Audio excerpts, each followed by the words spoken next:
अगली सुबह राजू, गट्टू और लोमड़ी फिर से जंगल के सबसे गहरे और अंधेरे हिस्से में पहुंचते हैं। अचानक चारों ओर घना धुआं छा जाता है और उस धुएं को चीरती हुई एक शक्तिशाली डायन सामने आती है। उसकी आंखों में नीली आग धधक रही है और उसकी आवाज में अहंकार भरा होता है। तुम्हें क्या लगा किताब लेकर इतनी आसानी से भाग जाओगे? जब तक तांत्रिक का ये रक्षक जिंदा है, कोई यहाँ से बचकर नहीं जा सकता।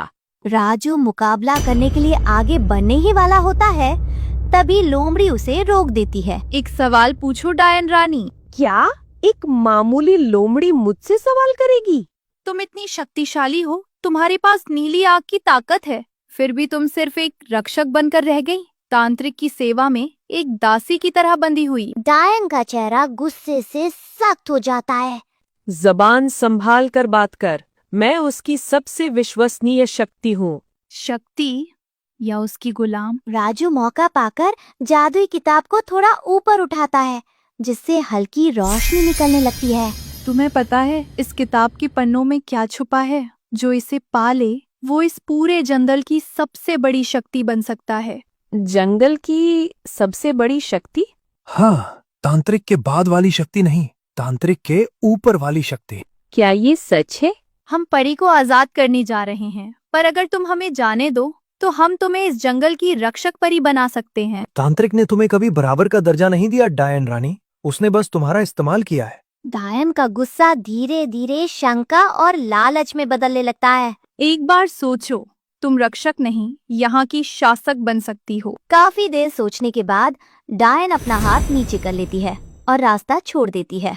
जाओ, लेकिन याद रखना, अगर मुझे धोखा दिया तो तुम्हारा अंत निश्चित है। राजू, गट्टू और लोमड़ी चुपके से पहाड़ी के पीछे से गुफा के पास पहुंचते हैं। चारों ओर एक अजीब सा सन्नाटा फैला हुआ है। मालिक, अजीब बात है, यहाँ कोई पहरा नहीं है, मुझे तो कुछ गड़बड़ लग रही है। कहीं ये तांत्रिक की कोई चाल तो नहीं? डरो मत गट्टू, तांत्रिक यहाँ नहीं है, वो किसी अनुष्ठान के लिए बाहर गया हुआ है। उसकी मौजूदगी की महक यहाँ नहीं आ रही। यही सबसे सही मौका है, चलो बिना वक्त गवाए अंदर चलते हैं। तीनों धीरे से गुफा के अंदर घुसते हैं। गुफा के अंदर अंधेरा है, पर दीवारों पर जलती हुई नीली लो सब कुछ भयानक और रहस्यमयी बना रही है। गुफा के बीच में एक बड़ा सा जादुई चक्र बना है और उस चक्र के अंदर एक परी कैद है। उसके हाथ हवा में जादुई जंजीरों से जकड़े हुए हैं और उसकी रोशनी बहुत कमजोर पड़ चुकी है। कौन हो आप लोग? नहीं, हम तुम्हें आजाद करने आए हैं, हम दोस्त हैं। जल्दी करो, तांत्रिक की शक्ति यहाँ चारों तरफ है, वह कभी भी लौट सकता है। गट्टू उन जंजीरों को खींचने की कोशिश करता है, पर उन्हें छूते ही उसे एक जोर का बिजली का झटका लगता है। मालिक संभल के, ये आम जंजीर नहीं है, ये तो आग उगल रही है। रुको गट्टू, इस किताब को परी की शक्ति से बनाया गया था, शायद यही इन जंजीरों की काट है। राजू किताब को खोलता नहीं, बस उसे उन जंजीरों के पास ले जाता है। अचानक किताब और परी के बीच रोशनी की एक तेज धार बन जाती है। जैसे ही किताब की रोशनी जंजीरों से टकराती है, वे मोम की तरह पिघलने लगती हैं। तुमने मुझे आजाद कर दिया, अब यह किताब भी तुम्हारा साथ देगी और अपने सारे राज खोल सकेगी। तांत्रिक लौट रहा है, मुझे उसकी काली शक्ति का एहसास हो रहा है। हमें जल्दी यहाँ से निकलना होगा। चलो पीछे वाले रास्ते से निकलते हैं अभी। तांत्रिक धीरे धीरे अपनी गुफा के अंदर कदम बढ़ाता है। गुफा मौत की तरह शांत है। तांत्रिक अचानक रुक जाता है। बीच का जादुई चक्र टूटा हुआ है और जंजीरें पिघली हुई जमीन पर पड़ी हैं। परी गायब है। नहीं, ये नहीं हो सकता, मेरी कैद से कोई आजाद नहीं हो सकता। तांत्रिक जमीन पर हाथ रखकर आंखें बंद करता है। जादू की शक्ति से वो बीते हुए लम्हों को देखने की कोशिश करता है। उसकी आंखों के सामने राजू, गट्टू और लोमड़ी की धुंधली तस्वीरें उभरने लगती हैं। तो ये तुम लोगों का काम है? तांत्रिक खड़ा होता है और उसके आसपास का धुआं स्याह काला हो जाता है। एक गरीब लड़का, एक बोलने वाला गधा और एक शापित लोमड़ी, तुमने मेरी परी को आजाद किया, मेरी जादुई किताब को छुआ और मुझे यानी काल के दूत को चुनौती दी है। अब तुम में से कोई जिंदा नहीं बचेगा। मैं कसम खाता हूं, इस जंगल की मिट्टी को उनके खून से रंग दूंगा। उनकी हर सांस अब मेरी इजाजत से चलेगी। मैं उन्हें ऐसी मौत दूंगा कि रूह भी कांप उठेगी। गट्टू, लोमड़ी जी, मुझे कुछ अजीब सा महसूस हो रहा है, जैसे कोई बहुत बड़ी मुसीबत हमारी तरफ बढ़ रही हो। सुबह होने से पहले राजू, गट्टू और लोमड़ी सुरक्षित अपने गांव पहुंच जाते हैं। वे थक कर चूर है, पर उनके साथ वो रहस्यमयी आकृति है जिसे उन्होंने तांत्रिक की गुफा से छुड़ाया है। गांव के एक पुराने ठिकाने पर वे सब रुकते हैं। मालिक, अब तो परी हमारे साथ है। अब तो ये जादुई किताब खुल ही जाएगी ना? वो आकृति शांत खड़ी रहती है। धीरे धीरे उसकी दिव्य रोशनी कम होने लगती है और चमकते हुए रूप की जगह एक शांत तपस्वी साध्वी सामने खड़ी होती है। ये क्या? आप कौन हैं? और परी कहाँ गई? मैं कोई परी नहीं हूँ, मैं एक साध्वी हूँ। और जो साधु तुम्हें गुफा में मिले थे वे मेरे गुरु थे। मतलब आप और साधु बाबा एक ही मिशन पर हैं? हाँ, ये जादुई किताब मेरे गुरु ने बनाई थी। तांत्रिक ने इसे चुराया और खोल न पाने की वजह से तालाब में छुपा दिया। मैंने इसे बचाने की कोशिश की तो उसने मुझे कैद कर लिया। लेकिन साध्वी जी, अब आप आजाद हैं, तो क्या अब ये किताब खुलेगी? नहीं राजू, इस किताब को खोलने का अंतिम मंत्र सिर्फ मेरे गुरु के पास है। उन्होंने ही इसे सुरक्षित करने के लिए गुप्त मंत्रों से बांधा था। बिना उस मंत्र के यह किताब सिर्फ कागज का ढेर है।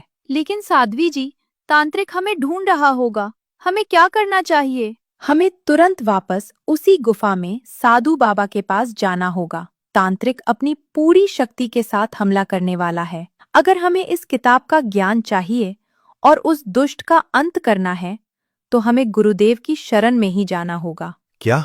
फिर से उसी खतरनाक जंगल में? और इस बार तो तांत्रिक का गुस्सा भी 7वें आसमान पर होगा। डरने से काम नहीं चलेगा गट्टू। साध्वी जी सही कह रही हैं। जब तक किताब नहीं खुलेगी हम तांत्रिक का मुकाबला नहीं कर पाएंगे। चलिए साध्वी जी, हम तैयार हैं। सच सामने आ चुका था और मंजिल का रास्ता भी, पर इस बार का सफर पहले से कहीं ज्यादा खतरनाक होने वाला था, क्योंकि तांत्रिक अब सीधे काल बनकर टूटने वाला था। राजू, गट्टू, लोमड़ी और साध्वी दोबारा उसी पुरानी गुफा की तरफ पहुंचते हैं। गुफा के अंदर वही अग्नि जल रही है और साधु बाबा ध्यान में मग्न है। गुरुवर, हमें आपसे एक बात पूछनी है। आपने हमसे झूठ क्यों बोला कि वो एक परी है? आपने ढोंग करके हमें उस काली गुफा में क्यों भेजा, जबकि किताब खोलने का मंत्र तो आपके पास ही था? पुत्र, वो ढोंग नहीं, एक मजबूरी थी। अगर मैं खुद तांत्रिक की गुफा में जाता तो वो अपनी काली शक्तियों से मुझे कैद कर लेता और मेरी शक्तियों का गलत इस्तेमाल करता। इसलिए मैंने तुम्हें माध्यम बनाया। पर बाबा, आपने इन्हें परी का रूप क्यों दिया था? मैंने इसे परी का रूप इसलिए दिया था ताकि जब ये गुफा से बाहर निकले तो तांत्रिक को ये न लगे कि ये मेरी गुफा से आई है। अगर उसे भनक भी लग जाती कि ये मेरी शिष्या है तो वो मुझे ढूंढता हुआ यहाँ आ जाता और सब कुछ नष्ट कर देता। तुम दोनों को भी मैंने इसीलिए भेजा ताकि तुम अपनी निस्वार्थ शक्ति को पहचान सको। गुरुदेव सही कह रहे हैं। उनकी इसी योजना की वजह से तांत्रिक को कभी शक नहीं हुआ और आज मैं आजाद हूँ। मैं समझ गया गुरुवर। अब समय आ गया है कि हम इस किताब का रहस्य खोलें और तांत्रिक का अंत करें। ठीक है राजू, ये किताब मंत्र से नहीं मन से खुलती है। इसके 3 सूत्र हैं: सच्चा संकल्प, निष्काम नियत और भय से मुक्त हृदय। मेरे पीछे ये मंत्र दोहराओ। सत्य दीपो अंतर ज्योति, लोभ अंधकार दूर हो जाए। शुद्ध हृदय जो स्पर्श करे, ज्ञान द्वार स्वयं खुल जाए। राजू आंखें बंद करता है और पूरे विश्वास के साथ मंत्र दोहराता है। गुफा की अग्नि अचानक तेज हो जाती है। राजू के हाथ में मौजूद वो पुरानी किताब धीरे धीरे चमकने लगती है। सदियों से बंद ज्ञान अब जग चुका था। तांत्रिक की उल्टी गिनती शुरू हो गई थी। राजू जैसे ही मंत्र पूरा करता है, जादुई किताब तेजी से कांपने लगती है। लेकिन इसकी शक्तियाँ राजू के शरीर में नहीं, बल्कि किताब के पन्नों के अंदर ही समाई हुई हैं। पुत्र राजू, ये किताब तुम्हारी इच्छाओं और तुम्हारी नियत पर चलेगी। जो तुम्हें चाहिए वो मांग कर इसे खोलो। जादुई किताब, अगर तुम सच में जादुई हो तो इस बेचारी लोमड़ी को इसके असली रूप में वापस ले आ। राजू धीरे से किताब खोलता है। पन्ने पर सुनहरे अक्षरों में समाधान लिखा होता है। असली रूप पाने के लिए 3 बार बोलो। हर हर महादेव, हर हर महादेव, हर हर महादेव। देखते ही देखते लोमड़ी एक सुंदर रानी में बदल जाती है। वाह मालिक, ये तो कमाल हो गया। रानी जी, आप तो बहुत सुंदर लग रही हैं। शुक्रिया गट्टू, पर मैं बहुत भूखी हूँ। सालों से लोमड़ी बनकर सिर्फ घास फूस खा रही थी। अरे हाँ मालिक, जल्दी किताब से कहिए कि हमें शाही पकवान और फल फ्रूट दे। जादुई किताब, हम सबको बहुत भूख लगी है, कृपया हमें खाने के लिए फल दे दो। लाजू फिर से किताब खोलता है। इस बार पन्ने पर कोई फल नहीं निकलता, बल्कि एक पहेली लिखी होती है। किताब कह रही है, मैं लाल हूँ, गोल हूँ, पेड़ पर लटकती हूँ, बताओ मैं क्या हूँ? लाल और गोल, कहीं ये तांत्रिक का सिर तो नहीं? नहीं गट्टू, इसका जवाब है सेब। जैसे ही रानी सेब बोलती है, किताब से ताजा और रसीले सेबों की बरसात होने लगती है। पर तभी तांत्रिक गुफा में घुस आता है और गुस्से में साधु साध्वी पर अपनी काली शक्तियों से हमला कर देता है। तुमने मेरी शक्तियों का मजाक उड़ाया है, अब तुम में से कोई नहीं बचेगा। राजू भागो, किताब को बचाओ। हमें छोड़ दो तांत्रिक, मैंने अपने जीवन की सारी तपस्या उस किताब को पवित्र बनाने में लगा दी है। जो कुछ भी है अब उसी किताब में है, हमें बख्श दो। बकवास बंद करो बूढ़े, मुझे ना तुम्हारी तपस्या चाहिए और ना तुम्हारी भीख, मुझे बस वो किताब चाहिए। तांत्रिक अपनी काली शक्तियों से साधु और साध्वी पर जोरदार प्रहार करता है। वे दर्द से करा उठते हैं और तांत्रिक उन्हें जादुई काली जंजीरों में जकड़कर कैद कर लेता है। राजू भागो, किताब लेकर यहाँ से निकल जाओ, इसे तांत्रिक के हाथ मत लगने देना। राजू, गट्टू और रानी अपनी जान बचाकर वहाँ से भाग निकलते हैं। वे भागते भागते हाफते हुए अपने गांव के बीचों बीच पहुँचते हैं और जमीन पर बैठ जाते हैं। गट्टू, रानी जी, अब क्या होगा? साधु बाबा और साध्वी जी तो तांत्रिक की कैद में हैं।